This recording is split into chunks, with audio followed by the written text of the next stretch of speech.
हमारे इस YouTube channel के सेगमेंट फास्ट न्यूज में आप तमाम का इस्तकबाल है। इस वीडियो में आप देख सकते हैं कमेंटों में बहुत ज्यादा खबरें। तो आइए शुरू करते हैं वीडियो को और देखते हैं आज की ताजा तरीन खबरें। जोहर की नमाज के लिए घर से रवाना होने वाले नौजवान की नाश कुएं से बरामद। तेलंगाना के जहीराबाद में नौजवान का कत्ल। तेलंगाना के जहीराबाद टाउन में वाक़ फैजनगर के रिहायशी एक नौजवान का बेदर्दी से कत्ल कर दिया गया। महलूक की शनाख्त 25 साल मोहम्मद ताजुद्दीन के तौर पर हुई है। इनकी नाश रहमतनगर इलाके में एक सुनसान कुएं से बरामद हुई। बताया जाता है कि ताजुद्दीन हफ्ते के दिन दोपहर के वक्त जोहर की नमाज के लिए घर से रवाना हुए थे, मगर रात तक वापस नहीं आए। इनकी मोटरसाइकिल जामा मस्जिद के करीब से बरामद की गई। इतवार के दिन पुलिस को रहमतनगर में एक पुराने कुएं में नाश पाए जाने की इत्तला मिली, जिस पर पुलिस ने मौके पर पहुंचकर नाश को बाहर निकालकर पंचनामे के बाद सरकारी हॉस्पिटल के मुर्दाखाना मुंतकिल कर दिया। पुलिस के मुताबिक महलूक के जिस्म पर गहरे जख्मों के निशानात पाए गए, जिससे शुबा जाहिर किया जा रहा है कि इन्हें बेरहमी से कत्ल करके नाश को कुएं में फेंक दिया गया। फिलहाल ये मालूम नहीं हो सका कि कत्ल किसने और किस मकसद से किया। पुलिस ने ताजुद्दीन के घर वालों की शिकायत पर मुकदमा दर्ज करके तफ्तीश शुरू कर दी है। बताया जाता है कि महलूक एक प्राइवेट कंपनी में मुलाजिमत करते थे और 3 महीने पहले ही इनकी शादी हुई थी। पोस्टमार्टम के बाद नाश को वोरसा के हवाले कर दिया गया। चीफ मिनिस्टर आज सूर्यापेट में नए राशन कार्ड्स की तकसीम का आगाज करेंगे। चीफ मिनिस्टर रेवंत रेड्डी पीर को यानी आज सूर्यापेट जिले के तिरुमलगिरी इलाके में नए राशन कार्ड्स की तकसीम के दूसरे मरहले का आगाज करेंगे। इस तकरीब के सिलसिले में रियासती वजीर सिविल सप्लाईज उत्तम कुमार रेड्डी ने तफसीलात बताते हुए कहा कि हुकूमत की ग़िज़ाई तहफ़्फ़ुज़ स्कीम के तहत आज दूसरे मरहले में 3,58,000 से ज़्यादा नए राशन कार्ड्स जारी किए जाएंगे। वज़ीर मौसूफ ने बताया कि नए राशन कार्ड्स की जराई और मौजूदा कार्ड्स में इजाफी नामों के इंदराज से हुकूमत पर सालाना तकरीबन 1,150 करोड़ रुपयों का बोझ पड़ेगा। इस तकरीब के लिए तमाम तर इंतजामात मुकम्मल कर लिए गए हैं। ORR के अंदरूनी इलाकों के तालाबों और कुंटों की जिम्मेदारी हैड्रा के हवाले। रियासती हुकूमत ने हैदराबाद आउटर रिंग रोड के अंदर के तालाबों और कुंटों के तहफ़्फ़ुज़ की जिम्मेदारी हैड्रा को सौंप दी है। ताहम इन तालाबों की तरक्की पर HMDA फंड्स सर्व करेगी। इससे पहले इन तालाबों और कुंटों के तहफ़्फ़ुज़ की जिम्मेदारी HMDA के पास थी, लेकिन HMDA ने रीजनल रिंग रोड के अंदर के तालाबों के तहफ़्फ़ुज़ की जिम्मेदारी कबूल की है। HMDA के हुदूद में 5,000 से ज़्यादा तालाब हैं। HMDA के दायरे को रीजनल रिंग रोड तक वसअत देने के बाद तालाबों की तादाद में इजाफा होने का इम्कान है। HMDA ने लेक प्रोटेक्शन कमेटी तश्कील देते हुए अब तक 1,225 तालाबों के FTL बफर जोन का तयन करते हुए ख़तई एलामिया जारी किया है, जबकि 2,939 तालाबों के लिए इब्तिदाई एलामिया जारी किया है। इसका भी FTL और बफर जोन तयन करना बाकी है। इस अमल के मुकम्मल होने के बाद ख़तई एलामिया जारी किया जाएगा।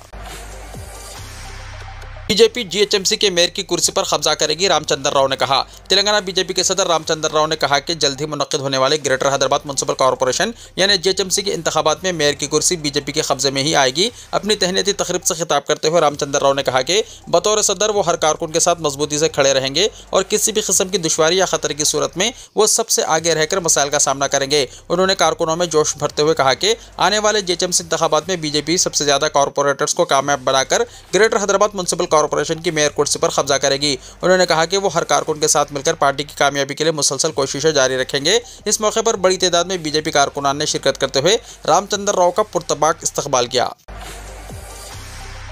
MBBS एडमिशन्स के लिए शेड्यूल जारी कर दिया गया।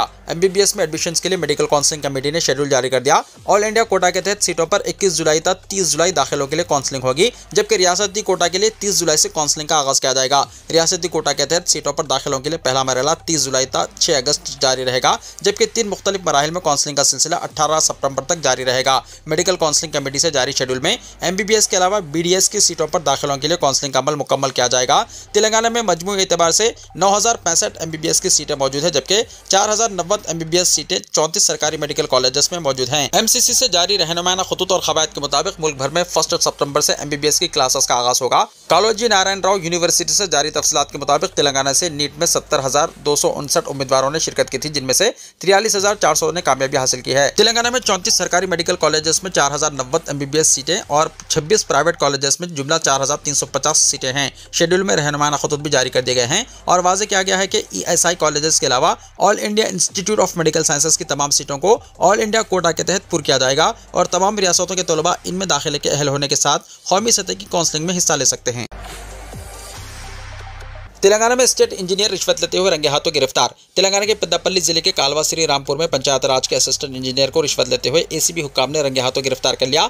असिस्टेंट इंजीनियर ने CC रोड के बिल को क्लियर करने के लिए कॉन्ट्रैक्टर जय जगदीश से 1 लाख रुपए रिश्वत तलब की थी। बादशाह दोनों के दरमियान 90,000 रुपए पर मामला तय हुए। जब यह वो रकम हासिल कर रहा था, इसी वक्त ACB हुक्काम ने कार्रवाई करते हुए इसे मौके पर ही गिरफ्तार कर लिया।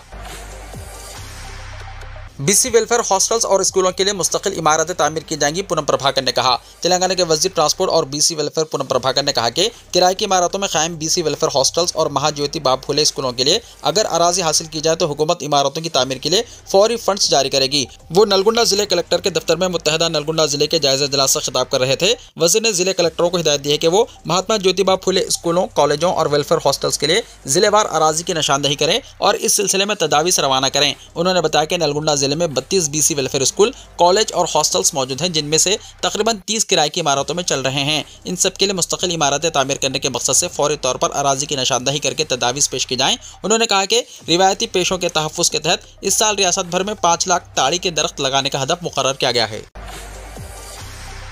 बीसी तबके को 42% रिजर्वेशन, रेवंत रेड्डी की तस्वीर को दूध से नहलाया गया। बीसी तबके को 42% रिजर्वेशन की मंजूरी पर मसरत का इजहार करते हुए तेलंगाना कांग्रेस के कारकुनों की जानिब से चीफ मिनिस्टर रेवंत रेड्डी की तस्वीर को दूध से नहलाया गया। हैदराबाद के हैदरगोड़ा में वाक़ फूले के मुजस्समे के करीब कांग्रेस कारकुनों ने चीफ मिनिस्टर रेवंत रेड्डी की तस्वीर को दूध से नहलाते हुए बीसी तबकात को 42% रिजर्वेशन की मंजूरी पर खुशी का इजहार किया। इस मौके पर कारकुनों ने मिठाइयाँ तकसीम करते हुए कहा कि सिर्फ कांग्रेस हुकूमत के तहत ही तमाम तबकात को इंसाफ हासिल हो रहा है। उन्होंने समाजी इंसाफ के लिए अनथक जिद्दोजहद करने वाले राहुल गांधी का शुक्रिया अदा किया। व्हाट्सएप ग्रुप चैट में अब बेक वक्त टाइप करने वालों की तादाद वाज़ेह होगी। इंस्टेंट मैसेजिंग एप्लीकेशन व्हाट्सएप ने एक नया फीचर मुतारिफ कराया है, जिसके तहत सारिफिन अब ये जान सकेंगे कि ग्रुप चैट्स में कितने अफराद बेक वक्त पैगाम लिख रहे हैं। टेक्नोलॉजी वेबसाइट के मुताबिक व्हाट्सएप ने ग्रुप चैट्स के लिए एक नया फीचर पेश किया है, जिसके जरिए सारिफिन को इस बात की इत्तला मिलेगी कि एक ही वक्त में कितने अफराद पैगाम लिख रहे हैं। क़ब्ल ग्रुप चैट में सिर्फ उस शख्स का नाम ज़ाहिर होता था जो पैगाम लिख रहा होता था, मगर अब व्हाट्सएप इस अमल को मज़ीद शफ़ाफ और मालूमाती बना रहा है। नए फीचर के तहत अगर एक से ज़्यादा अफराद ग्रुप में पैगाम लिख रहे हों तो सारिफ को नोटिफिकेशन बार में कुछ यूं पैगाम नजर आएगा कि 2 अफराद पैगाम लिख रहे हैं। ये फीचर उन सारिफिन के लिए खास तौर पर मुफीद साबित होगा जो ग्रुप चैट्स में कसरत से पैगाम का सामना करते हैं। अब वो आसानी से फैसला कर सकेंगे कि आया इन्हें फौरी तौर पर जवाब देना है या कुछ देर इंतजार करना बेहतर होगा। फिलहाल ये फीचर सिर्फ टेक्स्ट मैसेजेस पर काम करता है। अगर ग्रुप में कोई वॉइस नोट रिकॉर्ड कर रहा हो तो रिवायती तरीके से सिर्फ एक ही सारिफ का नाम दिखाई देगा, जैसा कि पहले होता था। बोनाल त्यौहार में चीफ मिनिस्टर रेवंत रेड्डी की शिरकत। सिकंदराबाद के उज्जैन महाकाली मंदिर में मुनक्किदा रिवायती बोनाल त्यौहार में चीफ मिनिस्टर रेवंत रेड्डी ने शिरकत की। उन्होंने उज्जैन महाकाली देवी को रेशमी मलबूसात पेश करते हुए खुसूसी पूजा में हिस्सा लिया। इस मौके पर चीफ मिनिस्टर के साथ रियासती वजीर कोंडा सुरेखा भी मौजूद थी। हुकूमत की जानिब से सबसे पहले वजीर पूनम प्रभाकर ने पूजा की। सुबह 11 बजे चीफ मिनिस्टर मंदिर पहुंचे और खुसूसी पूजा की। बोनाल के इस त्यौहार के लिए न सिर्फ तेलंगाना बल्कि दीगर रियासतों से भी लाखों अकीदतमंद आते हैं। हुकूमत ने त्यौहार के पेश नज़र वसीतर इंतजाम किए हैं ताकि श्रद्धालुओं को किसी किस्म की दुश्वारी न हो। हैदराबाद में रात देर गए तक बाजार खुले रखने की इजाज़त पर हुकूमत का गौर। शहर को अब तक मुख्तलिफ शहरों के तर्ज पर तरक्की देने के ऐलान बिलखुसूस पेशरू हुकूमत से पुराने शहर को इस्तांबुल, सिकंदराबाद को डल्लास और अब चीफ मिनिस्टर रेवंत रेड्डी की जानिब से शहर न्यूयॉर्क के तर्ज पर तरक्की देने के मंसूबे के ऐलान के बाद अब हैदराबाद को नीदरलैंड के शहर एम्स्टर्डम के तर्ज पर रात के औकात में खुले रखने की इजाज़त देने की मनसूबाबंदी की जा रही है।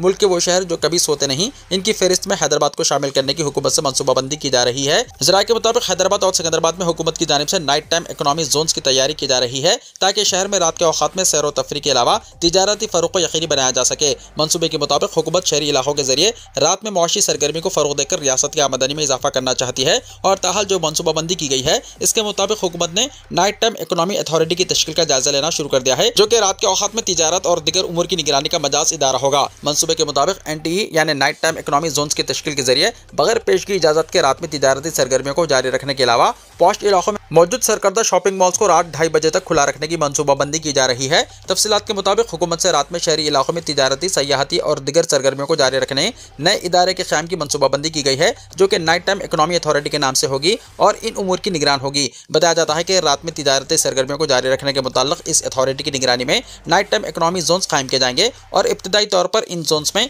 IT कंपनियों, दवाखानों, रिटेल शॉप्स, फूड कोर्ट्स और दीगर को मंजूरियां दी जाएंगी। माधापुर, जुबली हिल्स, बंजारा हिल्स, गच्चीबौली, मदीनागोड़ा के अलावा दीगर इलाकों में तिजारती सरगर्मियों बिलखुसूस सरकर्दा शॉपिंग मॉल्स को रात देर गए 2:30 बजे तक खुला रखने की इजाजत दी जाएगी और इसके लिए इन्हें किसी पेशगी इजाजत की जरूरत नहीं होगी। इसी तरह नेकलेस रोड, टैंक बंड, KBR पार्क के तरफ और चार मीनार के इलाकों में सयाहती और तिजारती सरगर्मियों को 1:30 बजे रात तक जारी रखने पर गौर किया जा रहा है ताकि मुआशी सरगर्मियां जारी रह सकें। Financial district, high tech city, Madhapur और दीगर इलाकों में जहां IT दफातर और 24/7 सरगर्मियां जारी रहती हैं, इनमें भी रात के औकात में तिजारती सरगर्मियों को जायजा लिया जा रहा है।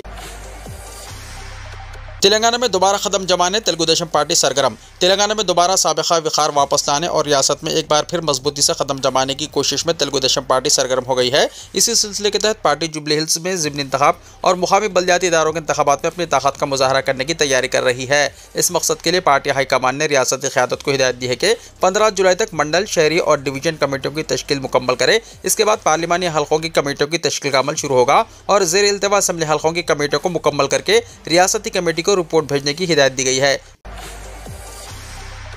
तेलुगु फिल्मों के मशहूर अदाकार कोटा श्रीनिवास राव चल बसे। मशहूर अदाकार कोटा श्रीनिवास राव तवील अदालत के बाद हैदराबाद में चल बसे। इनकी उम्र 83 साल थी। अपनी पुरअसर अदाकारी और नाकाबिल फरामोश किरदारों के लिए शोहरत पाने वाले कोटा श्रीनिवास राव की मौत तेलुगु फिल्मी दुनिया में एक नाकाबिल तलाफी खला छोड़ गई है।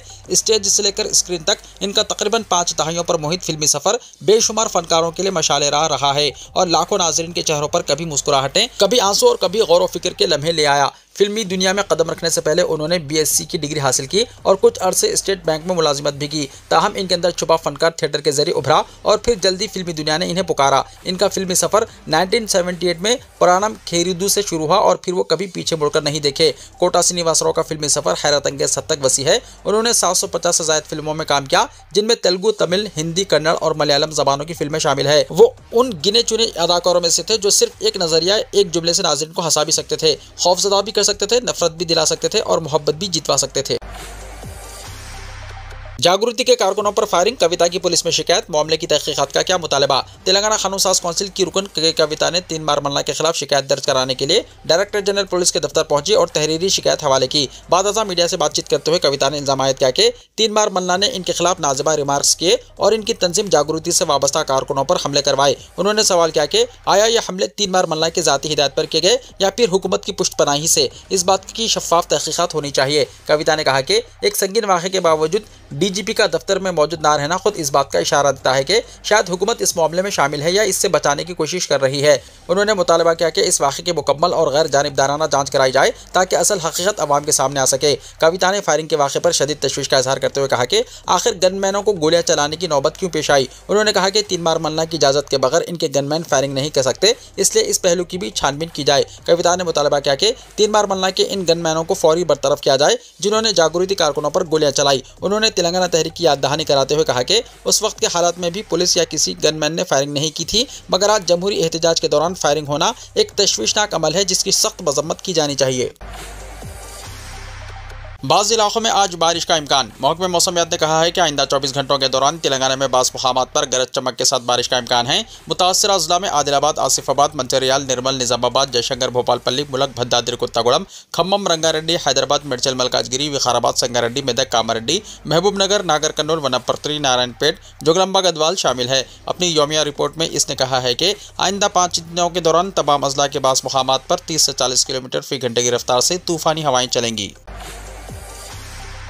बच्चों को साइकिलें तकसीम करने पर वज़ीर आला चंद्रबाबू नायडू से इजहार तशक्कुर। आंध्र प्रदेश के चीफ मिनिस्टर चंद्रबाबू नायडू ने फौरी तौर पर बच्चों की ख्वाहिश पूरी की, जिस पर बच्चों ने इजहार तशक्कुर किया। सत्ताया साई जिले के कुत्थाचेरू से ताल्लुक़ रखने वाले बच्चों ने चीफ मिनिस्टर चंद्रबाबू नायडू का शुक्रिया अदा किया, जिन्होंने इनकी ख्वाहिश को पूरा किया। कुहाचेरू में मुनक़िदा पेरेंट्स टीचर मीटिंग के दौरान माँ को सलाम स्कीम के तहत रकम हासिल करने वाले खानदानों से मुलाकात के दौरान चीफ मिनिस्टर ने इनके मसाइल के बारे में दरियाफ्त किया। इस मौके पर एक बच्चे ने साइकिल की ख्वाहिश जाहिर की, जबकि उसकी माँ ने अपना ज़ाती घर होने की ख्वाहिश पेश की। वज़ीर आला चंद्रबाबू नायडू ने फौरी रद्दमल जाहिर करते हुए जिले कलेक्टर को हिदायत दी कि बच्चों को साइकिलें दी जाएं और इनके लिए मकान की तामीर का इंतजाम किया जाए। हुक्काम ने बादशाह बच्चों के घर जाकर साइकिलें फराहम की। इस पर खुश होकर बच्चों ने मुस्कुराते हुए कहा कि थैंक यू CM सर। अगले हफ्ते 6 दिन बैंक्स बंद रहेंगे। अलग अलग रियासतों में मुकामी त्यौहार पर छुट्टियां। मुल्क के अलग अलग हिस्सों में 6 दिनों की बैंक छुट्टी होने वाली है। अगले हफ्ते मुख्तलिफ रियासतों में बैंक की कई छुट्टियां हैं, जिनमें भैय्यद्दीन खलम, हरीला समारोह, तीरुत सिंह की बरसी, कीर पूजा और हफ्तेवारी छुट्टी शामिल है। खास बात यह है कि हफ्तेवारी छुट्टी को छोड़ दिया जाए तो तमाम छुट्टियां मुकामी हैं, जिनका एक रियासत से दूसरी रियासत का कोई ताल्लुक नहीं है। गौरतलब है कि स्टेट बैंक ऑफ इंडिया यानी SBI समेत हिंदुस्तान भर के सभी सरकारी और प्राइवेट बैंकों के लिए दूसरे और चौथे हफ्ते और सभी इतवार हफ्तेवारी छुट्टी है। इसके अलावा अलावा इस साल जुलाई में कुल 7 लिस्टेड बैंक छुट्टियां हैं। आइए देखते हैं किस रियासत में कौन सी तारीख को छुट्टी है।